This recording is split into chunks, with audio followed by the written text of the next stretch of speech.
Hi friends, welcome to my channel daily dish with Hepsi. ఈరోజు నేను రొయ్యలు పచ్చి కొబ్బరి ఫ్రై చేశానండి. చాలా టేస్టీగా ఉంది, అందుకే మీకు షేర్ చేస్తున్నాను. మీకు కూడా నచ్చుతుందని అనుకుంటున్నాను. మీరు కూడా ట్రై చేసి నచ్చితే మీ ఫ్రెండ్స్కి షేర్ చేయండి. ఇప్పుడు మనం ఈ ఫ్రై కోసం ఏమేమి కావాలో తెలుసుకుందాం. దానికి కావాల్సిన ఇంగ్రీడియంట్స్ ఏంటో చూద్దాం.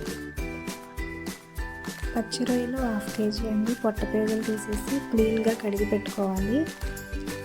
అలాగే 2 ఉల్లిపాయలు చిన్న ముక్కలుగా కట్ చేసి పెట్టుకోవాలి. 2 పచ్చిమిర్చి కచ్చాపచ్చాగా దంచి పెట్టుకోవాలి. ఆయిల్ 5 టేబుల్ స్పూన్స్, కారం 2 టేబుల్ స్పూన్స్, అల్లం వెల్లుల్లి పేస్ట్ 2 టీ స్పూన్స్, పచ్చి కొబ్బరి ముక్కలు 1 కప్పు, ధనియాల పొడి 1 teaspoon, garam masala 1 teaspoon, ఉప్పు రుచికి సరిపడినంత, కరివేపాకు 2 రెమ్మలు, కొత్తిమీర కొద్దిగా. ఇప్పుడు పచ్చి కొబ్బరి ముక్కల్ని మిక్సీలో వేసి కోర్స్గా గ్రైండ్ చేసి పక్కన పెట్టుకోవాలండి. తర్వాత స్టవ్ ఆన్ చేసి ప్యాన్ పెట్టుకొని అందులో ఆయిల్ వేయాలి.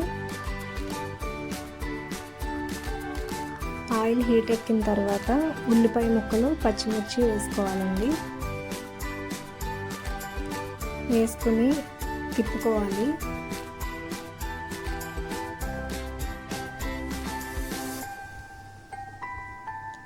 అందులో కొంచెం సాల్ట్ వేసుకోవాలండి. అప్పుడు ఉల్లిపాయ ముక్కలు తొందరగా వేగిపోతాయి అన్నమాట.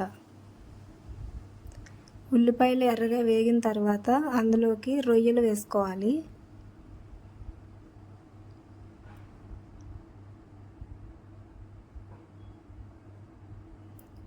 రొయ్యలు వేసుకున్న తర్వాత రుచికి సరిపడినంత కళ్ళుప్పు వేసుకోవాలండి.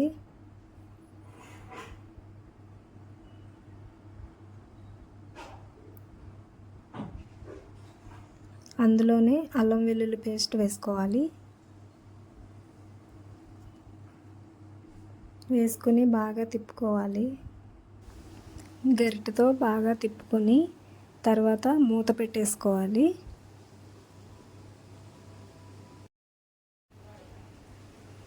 మూత పెట్టేసుకుని 5 మినిట్స్ మీడియం ఫ్లేమ్లో ఉంచుకోవాలండి. 5 మినిట్స్ తర్వాత మూత తీసి చూడాలి.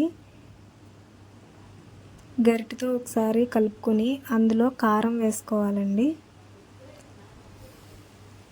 కారం వేసుకుని ఒకసారి గరిటెతో తిప్పుకున్న తర్వాత మూత పెట్టేసుకోవాలి.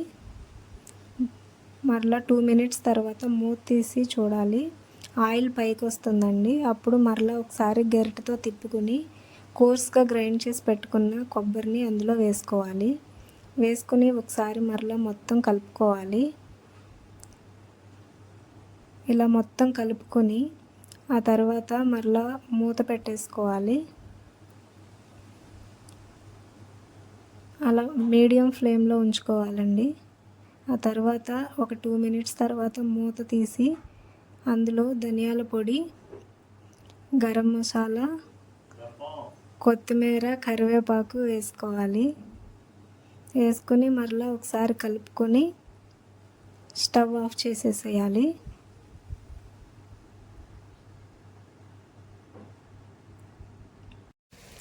ఇప్పుడు మనం ఈ కర్రీని సర్వింగ్ బౌల్లోకి తీసుకుందాం. చూడండి, రొయ్యలు పచ్చి కొబ్బరి ఫ్రై ఎంత టేస్టీగా ఉందోనండి. చాలా బాగుంది. మీరు కూడా ఒకసారి ట్రై చేయండి. మీకు ఈ వీడియో నచ్చినట్లయితే లైక్ చేసి, షేర్ చేసి, కామెంట్ చేయండి. Thank you for watching.